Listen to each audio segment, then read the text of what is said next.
Yan for today's video mga kabikulados vlog. So nandito tayo sa taas ng bubong. Grabe napakainit. Yan o. Yun yung araw. Napakapirik. So may gagawin tayo ngayon. So try natin magluto ng itlog. So may dala tayo ditong pagluluto ng itlog mga kabikulados vlog. Try natin kung talagang maluluto tong itlog na dala ko dito. So yan. Luluto tayo dito sa ito. Stainless.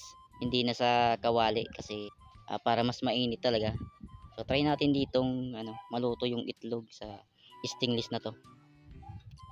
So ilalagay lang natin to sa taas. Kung talagang try natin kung maluluto. So yan.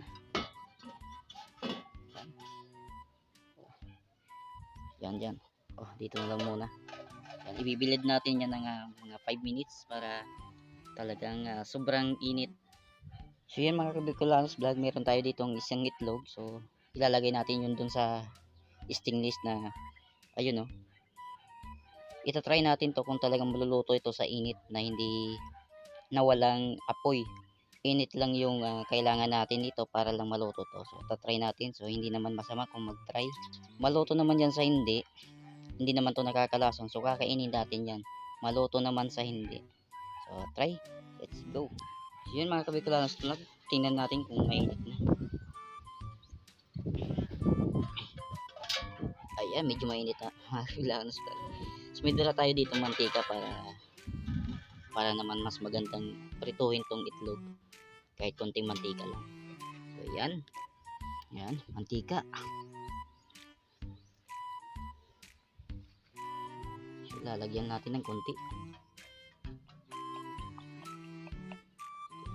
palibot lang natin yung mantika para pantay yung luto ng itlog. Yun. Yan. Hintay pa natin ng 1 minute.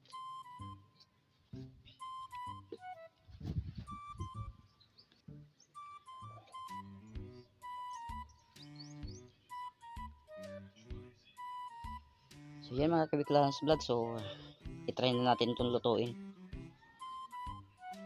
So ito try lang po ito. Kung maluto naman sa hindi, kakainin natin yan kasi hindi naman to nakakalason. So try lang to.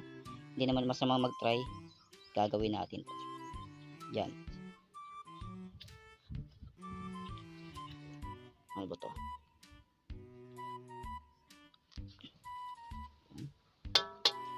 Yun. Yan.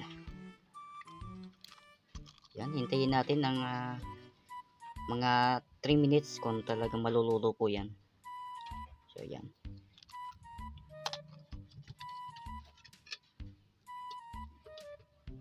So ayan mga kabikulanos vlog. So titingnan natin yung inuluto nating itlog dito. Yan, tingnan natin.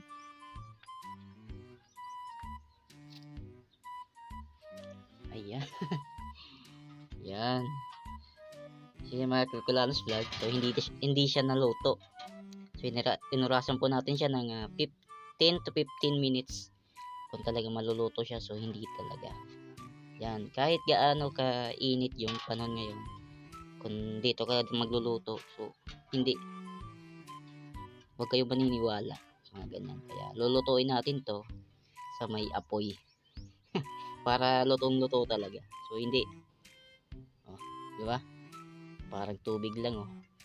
So hindi naluto yan. Oh, mainit ba talaga yung yung stainless na tong pinaglutuan natin ng itlog, kaso hindi talaga naluto. Yan, halos mag-iisang oras din tayo ditong naghintay. So wala talaga. Yan oh, di ba? Gaya ng sinabi ko kanina, maluto naman sa hindi, kakainin natin 'yan. Pero piprituhin ko. Yan, piprituhin natin 'yan sa apoy. Yan mga kabikulanos vlog. So ang gusto ko talaga dito is toasted. Trinay lang natin 'yan kung talagang maluluto.